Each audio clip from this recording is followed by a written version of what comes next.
It's 17 minutes past 5. Let's talk about the issue that every driver has experienced at some point or another. Potholes. Thousands of drivers have submitted claims to their local council in the last 5 years for damage to their cars, but only a fraction of people actually got paid. That's according to a BBC investigation which found on average only 24% of claims have been paid out across Britain, costing local authorities around £13.5 million.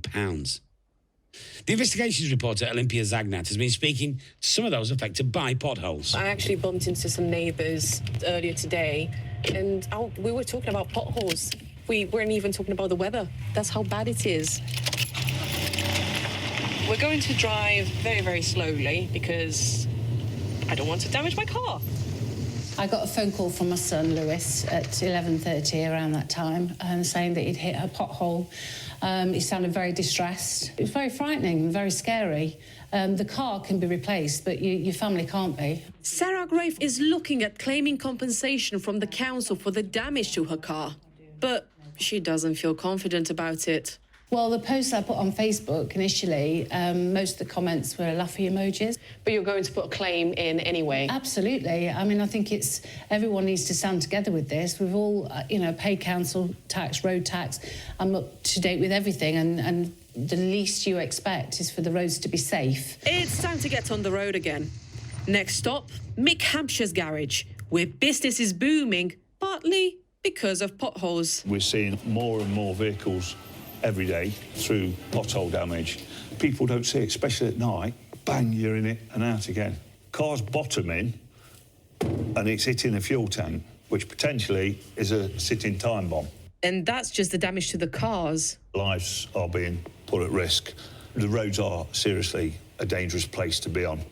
And I'd hate to see my grandkids and family driving over these roads at the moment. When it comes to claims, it's only a few people who get compensation from their local authority. Aston is one of them. A picture of the pothole measuring 27 inches, lengthwards at 4 feet, and depth at 4 inches. So a huge pothole? Yeah, massive. Armed with a tape measure and a stack of documents, including pictures and receipts, it took Aston over a year to get a third of what he initially claimed for. I tried on the website. I couldn't do it.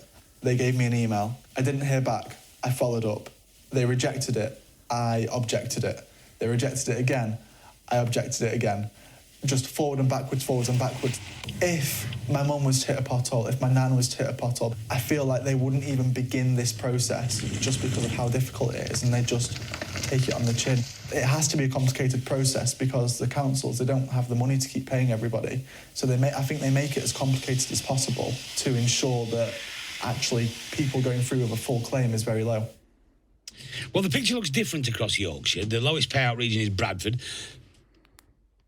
where just 9% of claims have been paid out. Scott Dixon's been listening to that. He's a consumer and motoring disputes expert. Scott, good afternoon. Good afternoon, Toby. These figures are quite low, aren't they? 9% paid out in Bradford. The highest in our patch is Barnsley at 38%.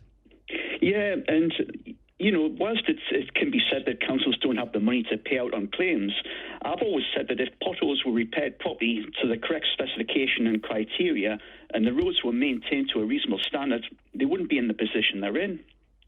And is that possible? We had somebody on the other day who told us that our roads are actually, they're expected to last for 15 to 20 years, but we're not repairing them, but we're not replacing them until they're 60 or 70 years old.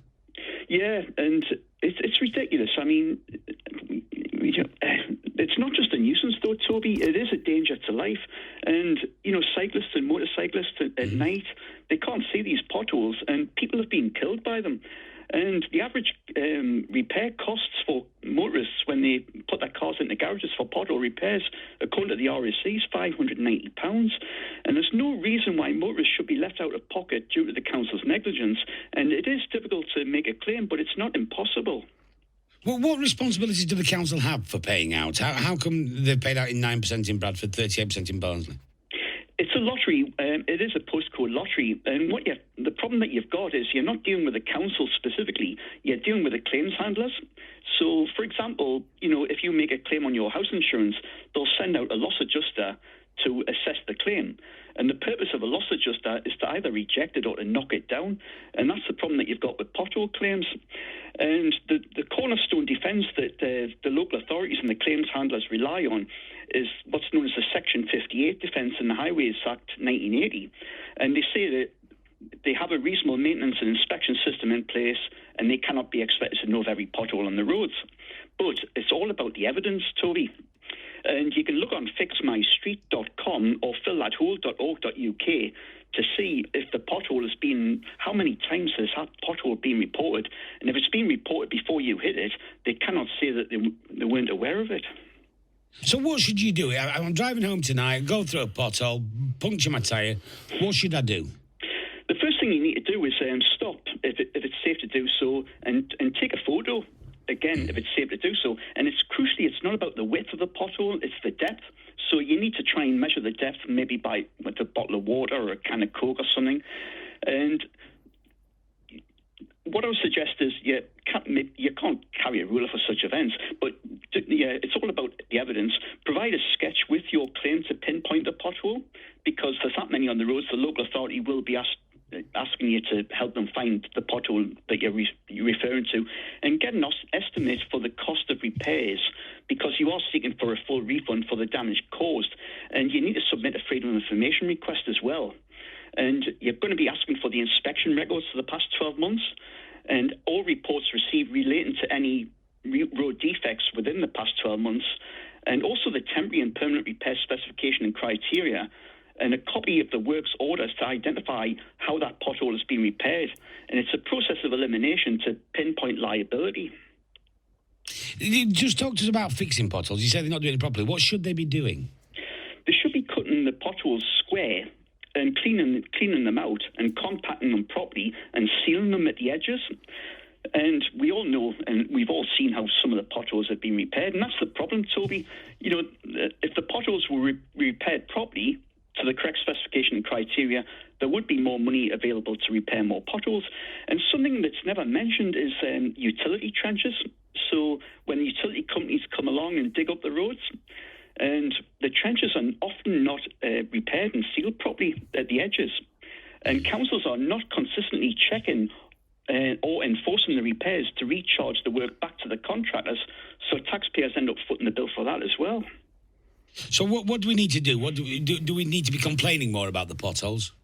We need to stick to our guns and don't be fobbed off. Expect to have your claim rejected on the first attempt, but if you submit a freedom of information request and be your own detective, and it can be done. You can get a claim over the line, but it's deliberately made difficult because the councils know that most people just won't bother. It's just such an annoying thing, isn't it? It really is. It's the scourge of motion at the moment, isn't it? They're in an awful state. It is, and I don't know anywhere else in Europe that has roads that are worse than ours. And, you know, other countries in Northern Europe, they have frosts and winter weather, but they seem to maintain the roads better than we do. There's no excuse, really, if the truth be known. And you know, there's plenty of money for cycle lanes and other vanity projects, but there's never enough money to actually maintain the roads properly to the standard that they should be maintained at.